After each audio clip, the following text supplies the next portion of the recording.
Bro Hanuman movie అయితే ఇప్పుడే చూసేసుకోవడం జరిగింది.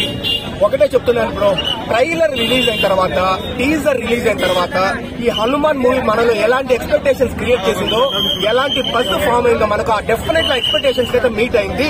దానికంటే కూడా ఎందుకంటే బ్రో క్లైమాక్స్ లో నాకైతే నిజంగానే దేవుని చూసామని ఫీల్ వచ్చిందనమాట.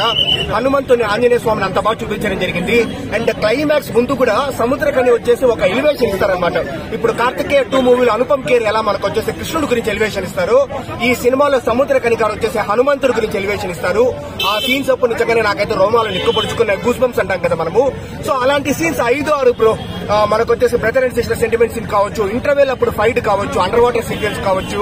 అండ్ మన తేజ సజ్జా గారు వచ్చేసి చిరంజీవి గారిని, పవన్ కళ్యాణ్ గారిని, మహేష్ బాబు గారిని, జూనియర్ అల్లు అర్జున్ గారిని, ప్రభాస్ గారిని, వీళ్ళ ఐకానిక్ సీన్స్ ఉంటాయి కదా, దాన్ని అయితే ఇంక్లూడ్ చేస్తాడనమాట. అది మీకు మూవీ చూస్తే తెలుస్తుంది.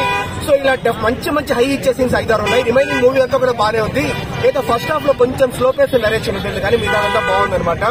అండ్ అదే ఒకటే చెప్పేది ఏంటంటే, మన పురాణాలు మనం తెలుసుకోవడం ఉత్తమం అనమాట. ఇప్పుడంతా మార్వెల్ అవన్నీ ఈ super man, bat man, spider man నాకు పెద్ద ఐడియా లేదు వీటి గురించి. సో వీటి బదులు మన హనుమాన్ మన ఇండియాలోనే అంటే ఇది మైథాలజీ కూడా కాదనమాట, ఇతిహాసం. ఇది వచ్చేసి మన చరిత్రలో జరిగిందే ఆ దేవుళ్ళ గురించి తెలుసుకొని మనం ఇన్స్పైర్ అవడం ఎంతో బెటర్. సో ఓవరాల్ గా హనుమాన్ పిల్లలకు కావచ్చు, పెద్దలకు కావచ్చు, అందరికీ నచ్చుతుంది. మంచి మూవీ.